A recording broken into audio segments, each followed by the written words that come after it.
Good morning, everybody. I got my coffee in hand, and we're going to need it today.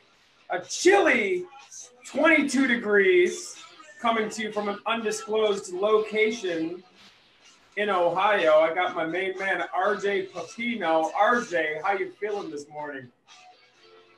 Feel good.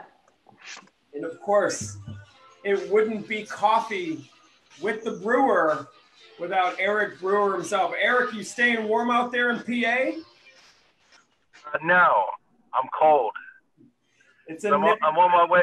I'm on my way to the gym, so I have shorts on, and I was taking the trash cans down from the curb this morning. Everybody's looking at me like I was a nut job. But this is coffee with the cream and the brewer, where we talk everything from leadership, money, real estate, life. We got an interesting topic for you today. And the topic is the difference between leadership and dictatorship. And I thought I'd start out with a quote. And the quote is, "The art of leadership consists in consolidating the attention of the people against a single adversary and taking care that nothing will split up that attention." And that evil quote was brought to you by no one other than one of the most hated men, hated dictators of world history, and that is Mr. Adolf Hitler himself. So what we're talking about is dictatorship versus leadership. Brewer, what's on your mind here? So it's funny when you put it like that, right? When you use a term like dictator, it captures your attention. And what I found was, until about 2.5, almost 3 years ago, I functioned like a dictator, right? I had the answers to every question. I had all of the best ideas. I controlled every decision. And I read a book about 3 years ago called The 5 Dysfunctions of a Team. It comes up all the time, right? There's all kinds of leadership principles and, lessons that we learned from that book. And I started taking, one of the other things I try and preach to myself is extreme ownership. I don't know if anybody's ever listened to Jocko Millenick, right? He spoke at one of the meetings we were at not too long ago.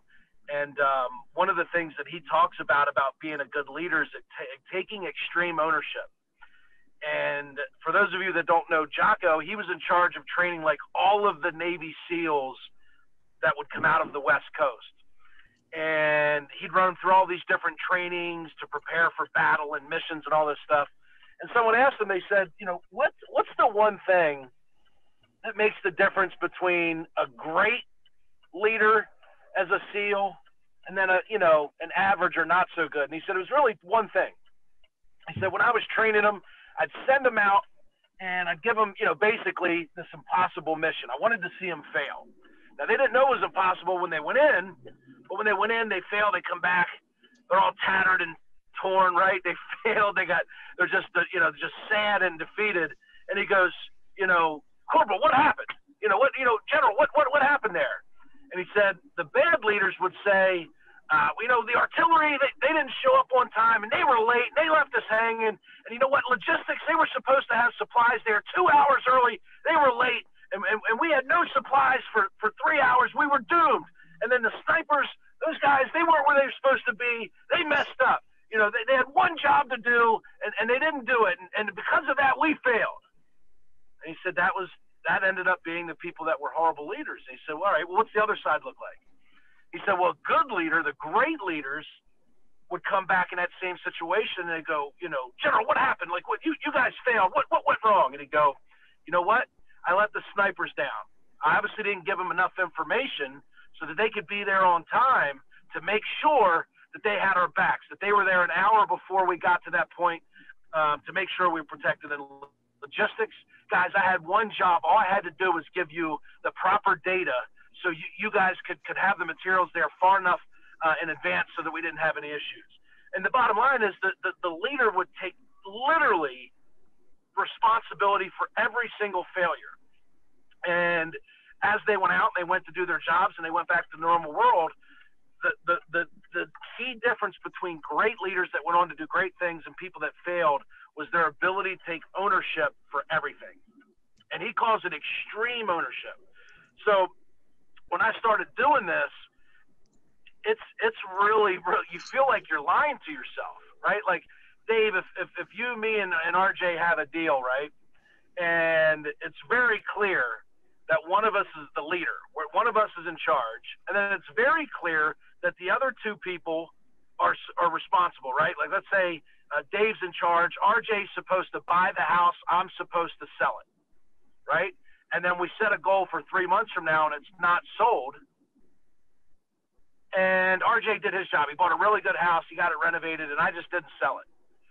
The natural tendency, because we can see it so clearly, is to say, hey, the problem is that the guy that was supposed to sell it, Eric, you just didn't do your job. You didn't have any open houses. You didn't get it staged like we talked about. You didn't run any ads on Facebook. Like, man, you didn't do your job, because we see it so clearly, right? But as the leader, whose job is it to make sure that I do my job? It's mine in that example. Yeah.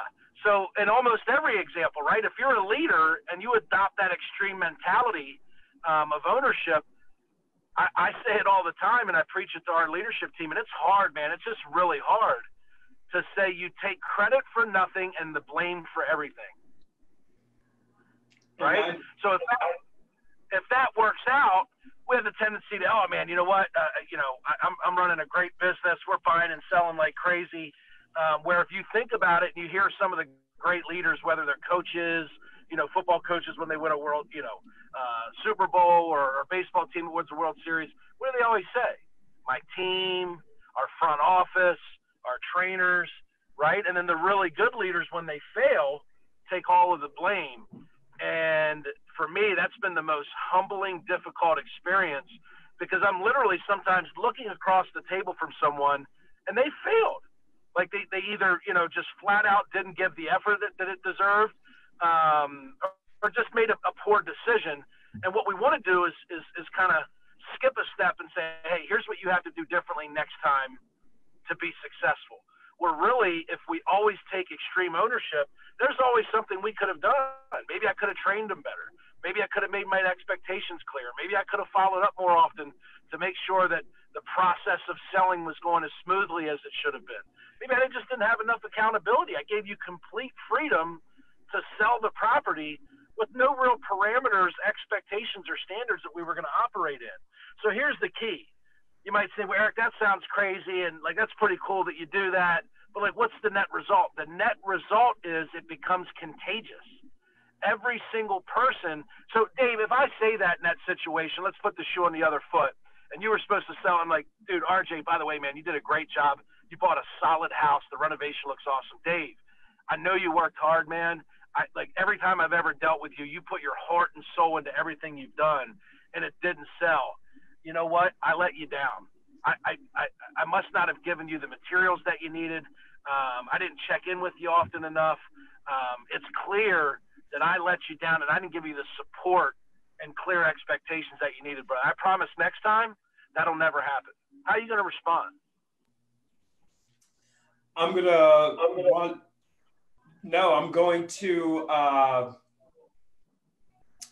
to feel more empowered. I'm going to want to do a better job.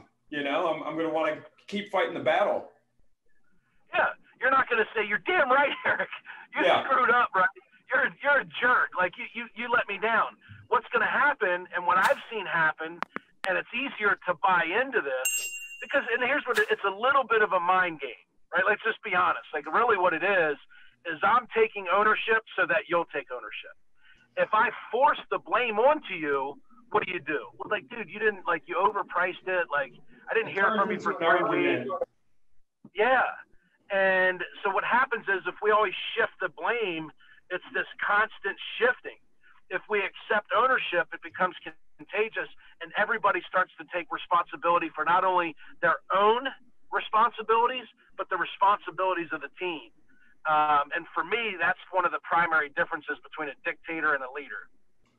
If you're just tuning in right now, there's been some good book recommendations, and this builds on exactly what we were talking about yesterday. And yesterday, we were talking about kind of compartmentalizing the different departments, and you've been reading the book Multipliers. And then today, that was yesterday, today, 2 good book recommendations, The 5 Dysfunctions of a Team and Extreme Ownership. RJ, give an example in your experience on extreme ownership, on really how that's helped you in your real estate business, working with various people and departments.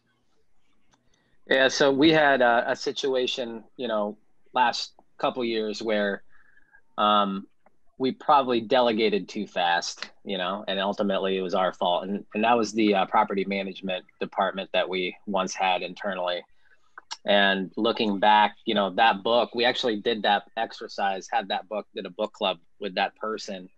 And we realized that, a lot of the actions that happened leading up to letting that person go was solely because we didn't really give that much direction. And a lot of times we're quick to delegate, but what we delegate out wasn't clear,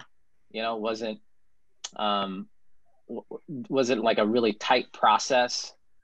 And so when you do that, you're going to get wishy-washy results. We talk about that in our company a lot. Even with it's not even with like managers, it's everybody. And some of our virtual assistants know that sometimes we just throw things at them all the time. Hey, do this, without clear direction. And that book really points the finger to, the owners, because it always starts with us. It really does. What comes down through our mouths and our brains and goes down to the middle managers and into, the other employees in the company. I think there has to be still like that element of accountability too, to everybody else. But if you're taking your own accountability yourself, I agree with Eric that it does spread around the culture of the team and everybody's taking ownership. And then it's just that added extra effort from, the owners to really make sure that it's there, and holding them accountable is that added piece. I think if you have both extreme ownership and then you have accountability, it's going to help the team out, and it's going to be hard to fail. I think you're still going to have lessons and stuff like that, but you still have to have that accountability piece. You're still going to fail. And the great thing about what you said, right, is extreme ownership really for you is, as the leader, sets the standard with accountability, right? The best type of accountability is self-accountability. So like for me, just like you guys, right? Like I think we have very similar personalities where we move 1,000 miles an hour. We have 100 different ideas and we want them all done yesterday. Yes. So like for me, the accountability starts with taking extreme ownership of my weaknesses. So if I were to, go back and revisit like your example of property management, when I start a conversation with someone, the accountability and the extreme ownership is at the very beginning. I'll say, Dave, RJ, guys, like I got to tell you, I typically am very, very poor at delegating. I move way too fast. I tend to leave out a ton of details. And to be honest with you, my personality makes it hard for me to hold people accountable. So I know going into this project, I'm probably putting your back against the wall. But I just want to let you know that I 100% own that. If you point that stuff out to me, I promise that I'll do my very best to address it quickly and efficiently. I've never really been good with the details. I try my hardest, and I promise you I want to do a better job. So I know I'm giving you a tough task here. And you know what happens? Like that vulnerability and that extreme ownership, they'll go the extra mile to do the details for you. That's what I've found is that in this extreme ownership, that people will start, they have your back, right? Because they have this level of trust that says if we fail, no one's going to point the finger and blame me. No one's going to blame each other. We're all going to take responsibility. And I'm not going to let RJ fail. I'm not going to let Dave fail, right? Because if they fail, we all fail. That's the atmosphere that it starts to create. But it's super humbling, dude. Like, you're looking at somebody, right? And we've all kind of made it, right? Like we've all reached what some people would consider be a high level of success. So to say something like, basically, I suck, right? Like I know what I suck at. I know what I'm good at. I just take ownership for it. And when you say that up front, going into a relationship or going into a deal, those people on your team will cover your blind spots. They'll what do they I got your 6, right? That's like the military thing, right? Where they say, I got your behind. I'll make sure that I got your blind spots. So that accountability for me shows up at the very beginning of conversations and relationships. That's very powerful. What you said is showing that vulnerability. And I'll tell you what, you've given a shout out to the Collective Genius Mastermind, obviously where we met. And, you know, I learned that, and I think RJ can say the same from Jason Medley. You know, he starts every single meeting with, please give us grace. This isn't easy. We're going to do our best. He's got the same guidelines. He said the same thing for all these years as we've gone on. But that's exactly right. Showing that humility and vulnerability, that also gives permission to everyone else to show the humility and vulnerability. We're wrapping up. If you're just tuning in, we've been talking about extreme ownership and really the difference between being a dictator and a leader, and how a true leader will take the responsibility for the team and take that extreme ownership. Eric, closing thoughts. Don't be a dick. Tater. Be a leader. It's hard. You guys know that, right? It is hard. It requires a lot of humility on our part to do things like take extreme ownership and not be a dictator. But I can tell you this, it's not near as hard as having your entire team turn over every 24 months, constantly replace people, constantly putting out fires, fighting political battles in your team because no one wants to take responsibility for things getting done or not getting done. And there's plenty. Listen, everything that I talk about, I learned from someone else. I straight plagiarize all the lessons I learned from people. Another good book, right here's another good one for what we're talking about. Leaders eat last. Leaders eat last. So don't be a dictator, and leaders eat last. That's all I got for today. Everybody, this is Coffee with the Cream and the Brewer. We are the Cream, RJ and I. That is cash flow, real estate, and money. And we are doing everything we can to keep Mr. Eric Brewer on Facebook Live. If you're new to this show, 8:10 every morning, Monday through Friday. And Mr. Brewer was put in Facebook jail. So we're doing everything we can to keep this man online. It's your boy, Dave P. Let's make it a great day.